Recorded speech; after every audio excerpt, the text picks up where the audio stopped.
Good morning, folks. I've got to confess, I am a bit worried, really. I'm a bit worried that I have set myself up for a bit of a fall. For the last 3 weeks or so, you've been seeing stuff from me about my trip to Doodledore and an astrophotography trip that I did, and particularly a time-lapse that I put together. And I've put a number of things together, firstly about just doing the shoot, being there, what the outcome was.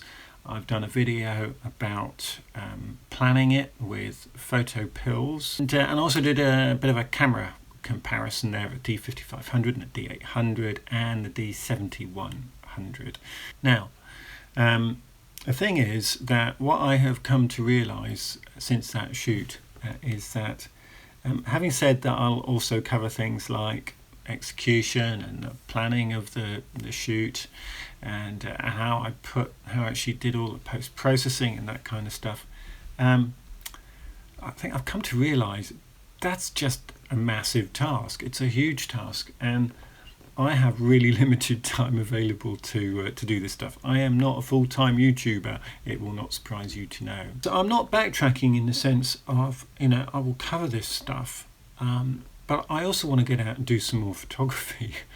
And I've spent so much time doing videos the last 2 or 3 weeks, or trying to plan for the next video. I've just not been doing photography, and this channel is really about that. It's about doing the photography, it's about getting out there, getting out in the wild, in some of the high places, camping and stuff that goes with it.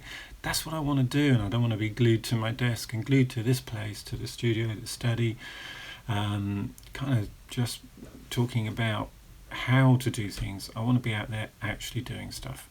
So this is going to be the last video for a little while, I think, before I get out and I do another camp, which will be in a couple of weeks' time. So there will probably be a bit of a gap.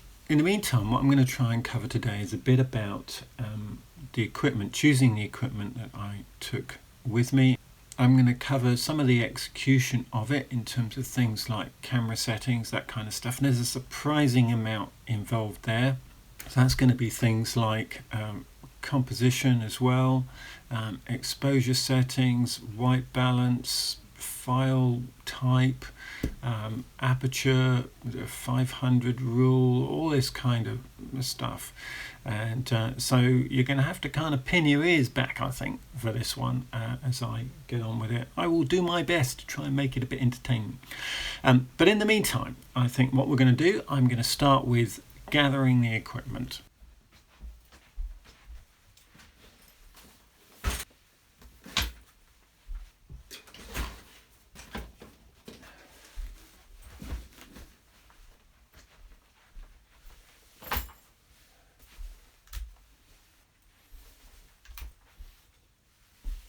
Okay, so as you can see, this is a big starting point. Where do you begin? Okay, so this is different. I'm going to be there for many hours. I'm probably going to get on site. Well, I knew that I wanted to be on site from about 8-9 o'clock before sunset, and that I would leave probably just before dawn.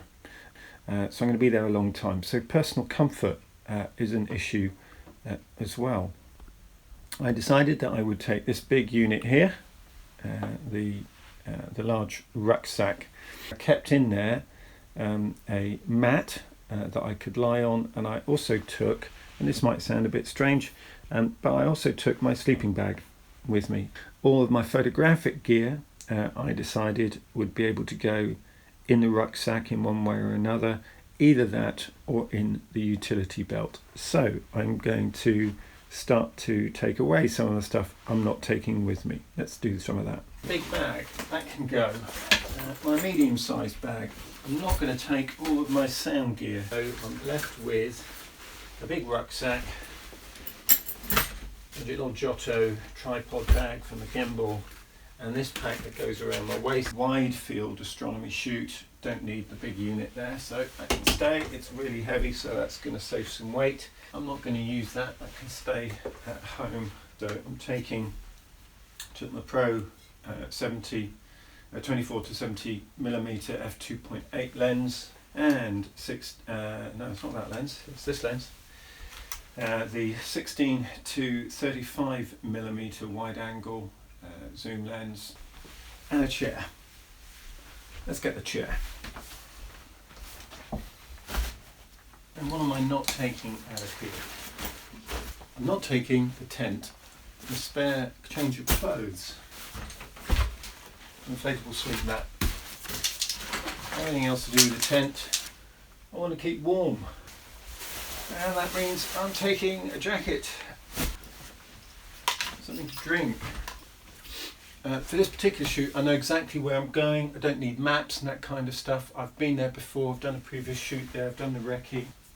So I'll take a head torch. I've got various bits of camping food in here I don't need. So that leaves me this bottom section in the rucksack that I can fill with camera equipment.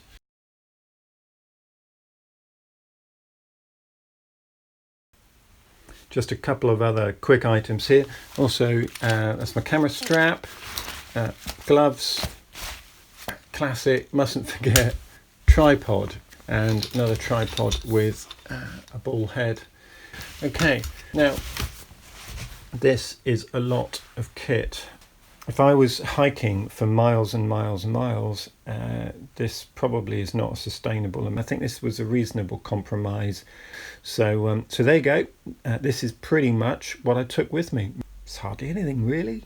Piece of cake. So just a couple of things about other bits of equipment that I haven't yet mentioned that I took with me. That will have included things like a cable release, spare batteries, and plenty of memory cards. Okay, so that's more than enough thinking about exactly what I took with me. So one of the questions that I got related to how to make sure I get good focus. If you go out all night, you set up a time lapse, and you haven't got sharp focus, then you've just wasted an entire night. Firstly, I would say, don't just focus at infinity. I know that the stars, they're a very long way away. They are light years away, and you would think that that would be infinity, but I can tell you from practice that if you set your lens to infinity, in most circumstances, for most cameras, that just, for some reason, it just does not get you the sharpest shot. Now, before I went out on this shoot, I had already made sure that I knew, and I had marked on the lens with tape what was likely to be a good focus distance. So for each lens, I focused on a subject at least 50 meters or so away from me, and I then made sure that I knew on the focus scale on the camera lens exactly where I needed to make sure that I focus. Now, some lenses I appreciate do not have a focus scale, and that's a real pain. So here's my 18 millimeter to 105 millimeter kind of kit lens that came with the 7100. There is no focus scale on it. On the other hand, on this lens, there is a focus scale here, and it marks where infinity is. And I happen to know that for this lens, to shoot the stars, I need it to be at about that point. I hope that that's focusing. But I worked that out beforehand, and similarly with my other lens, again, I made sure that I knew that if I put the focus ring at that point and I left it in manual, I should get sharp shots of the stars. But I also made sure that when I was in the field, that what I had worked out in theory beforehand was going to be right when it came to actually taking a shot. So what I did with each of those cameras is I found the brightest star that I could in the sky. I think it was a star, it might have been a planet, who knows, I'm not sure, I didn't check on that. But found the brightest single pinpoint that I could in the sky. I pointed the camera at it in live view. I then so I activated live view here, and I then used the magnify button to magnify live view, and then turned the focus dial backwards and forwards, just in very small increments here, until I knew that that pinpoint of light was as small and as sharp as it could be, and then taped the lens with a bit of gaffer tape at that point to make sure that my focus would not get jogged. Okay, so those are your options for focus. Make sure you know in advance where you're going to need to set the focus. If you can't do that, or in any event you just want to be a bit belt and braces about it, use live view and use the magnify button to make sure that you manually focus as sharp as possible. Okay, next thing. I shot in RAW for this. My experience is that when I'm shooting astrophotography, you really need as much dynamic range and to capture as much information as possible. This will, it will help reduce noise, but it'll also help you to make sure that when you're processing the photograph in post-processing, that you can draw out as much contrast in the image as possible. Particularly where I'm doing a time lapse rather than just doing a single frame and the Milky Way is moving across the sky, I can't simply sync individual brush adjustments that I've made in Lightroom on the Milky Way itself. I can't synchronize those with each frame because it's a moving target. So that meant basically I needed to shoot with in RAW to get as much information as possible so that the global post-production adjustments that I made can get me as far as possible in terms of making sure that the Milky Way looks as good as I can make it. Exposure. There's a general rule of thumb when shooting the Milky Way, which is called the 500 rule. Now, on the full frame sensor, the 500 rule is relatively simple. I was shooting in this case with a 24mm focal length. So you divide 500 by your focal length. In this case, that was about that's about 20.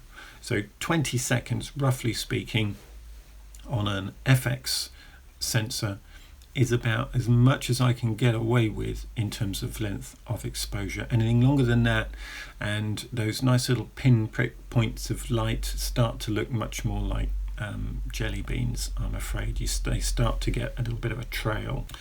It's a different matter though on a cropped sensor. So you need to bear in mind that an equivalent, say 24mm on a crop sensor is 36mm instead of 24, and so actually with a 24mm lens on a crop sensor I'd need to probably dial that down to maybe 13 to 15 seconds in terms of the exposure time. So what I therefore chose to do was I put my widest lens, which was a 16mm lens, I used that on the 7100 that's got the 5500 that has the crop sensor, which made it broadly speaking equivalent to about a 24mm again. And so for both of these shots I was able to use up to about a 20-second exposure. Aperture. Aperture is really simple for this.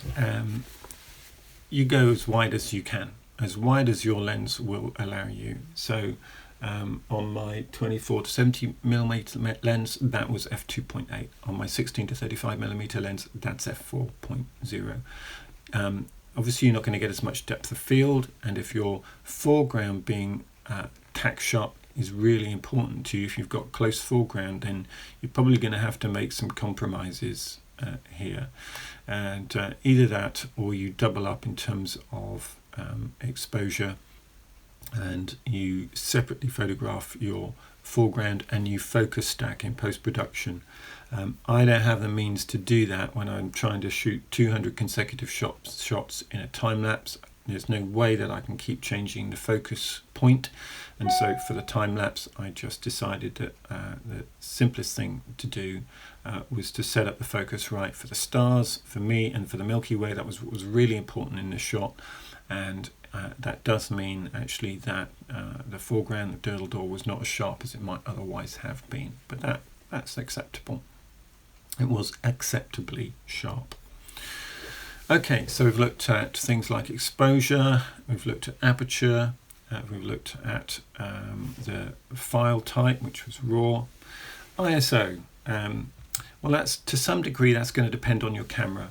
In this case, I know from experience that on my D800, shooting at 3200, 4000 ISO for this kind of work is going to be acceptable. And so, and I knew that that combined with a 20-second exposure and f2.8 is going to get me enough light. That's just stuff you learn by experience. For the 5500 though, I'm shooting with an f4.0 lens, which means I'm going to have to push the ISO that bit further. Okay, other settings. There are a few other camera settings that you need to bear in mind when it comes to doing this kind of shoot. Firstly, turn VR off, vibration reduction off. It's not going to help. Turn off long exposure noise reduction and turn off anything like active delighting. All of this kind of stuff in terms of dealing with picture noise, image noise, you're going to deal with that in post-production. In fact, for this kind of shoot, I would try and turn off as much in-camera image manipulation as possible. So things like internal vignette control and lens distortion control. Again, turn it off. All it's going to do, it's going to use up camera processor time, and when you're doing 200 shots consecutively, that camera process time matters. So I turned off HDR as well, high dynamic range on the camera, made sure that we were in RAW, turned the white balance to daylight. Doesn't really matter massively, actually, I've got to say. If you're shooting in RAW, you can change that in post-production anyway, but I just wanted to make sure that it was consistent right the way through, and so I made sure I had a fixed daylight white balance on each camera. Made sure that autofocus was off, that we're not using mirror up function, because it's just going to get in the way of every shot. So turn all that kind of stuff off, and also turn off auto image review. One, again, it's going to, that would just drain your batteries if you're doing 200 shots, and it's going to do an auto image review for every shot that you take. It's going to drain your battery, especially if it's cold. But there's also another reason, which is just about thinking about other people. If your screen lights up on the back of the camera every time you take a shot, and you are in someone else's field of view, which inevitably I was on this shoot, and other people were in my field of view, if your camera keeps lighting up after every shot, it's just going to start to annoy other people. So turn off live view and turn off auto image review as well. Okay, now the final thing that I wanted to cover, the last thing I want to cover on this this particular video, is settings I use for time lapse. So the D800 has two ways of doing time lapse effectively. Firstly, it actually can put together an MOV formatted time lapse. So basically it takes a series of stills that it stitches together in camera in 1080p resolution, and at the end of it, it spits out an MOV file for you. I didn't want to do that because I knew that would not give me enough image information to be able to draw out the Milky Way in the way I needed to. So that for me just wasn't going to be an option. Plus also I'd have a low resolution. I really want to be able to do things in perhaps up to 4K resolution here, or also to be able to do a pan or a zoom within the wider image that I've taken there. And so if I've restricted myself from the start to 1080p, I'm not going to be able to do that. So I shot using the D800's built-in intervalometer option. Now, I tend to produce movies at 25 frames per second. Some people use 24 frames per second to get that cinematic look. Personally, I'm not sure I buy that. If it's a difference between 24 frames per second and 30 frames per second, yeah, I can understand that, because NTSC file format for movies, for TV, is 30 frames per second for video, but PAL in the UK or Europe is 25 frames per second. I wanted to get something like about a 10-second video out of this, 5 to 10 seconds worth of video. And so if I'm shooting at 25 frames per second, then that means I'm going to need to be shooting something like 250 frames over the period of the evening. What I decided to do, and I probably made a bit of a mistake here because I didn't get quite as long a video as I wanted, was I shot at 45-second intervals. I did that to make sure that after every image that the camera had enough time to write that file to the SD card. And I was probably overcautious with that. I probably could have got away with maybe a 38-second interval each time, and I think that would have been a fine compromise. That would have given the camera enough time to work that out each time. So what I ended up with as a consequence was about 186 shots, but that still gives me a reasonable length of video. Now, what I'm not going to do right now is do a full tutorial in this video on how to use the intervalometer on the Nikon. I think that's probably something for another video that I might do another month or two down the line. But look, I hope that's been helpful. We've taken a big look here at what sort of equipment to take, how I prepare for this kind of shoot, how we focus, how we set up exposure, aperture, white balance, what ISO to use depending on which camera, and a whole load of other internal camera settings as well, in terms of some of the more specialist ones, just to pare back to the very minimum the work that the camera is having to do, and also how to think about the actually shooting a time lapse. So I hope that has been useful. I've really enjoyed doing this shoot and this little series, but it is now time to get back out there in the field with my tent and all my gear, and do another shoot. I'm hoping soon I'll be able to go for a bit of a shoot to the Brecon Beacons. Second week of my holiday, I'm going to go up to the Lake District, and I'll probably spend about 5 days and 5 nights in the Lake District. So I'm hoping that will produce lots of material for me to share with you over the coming months.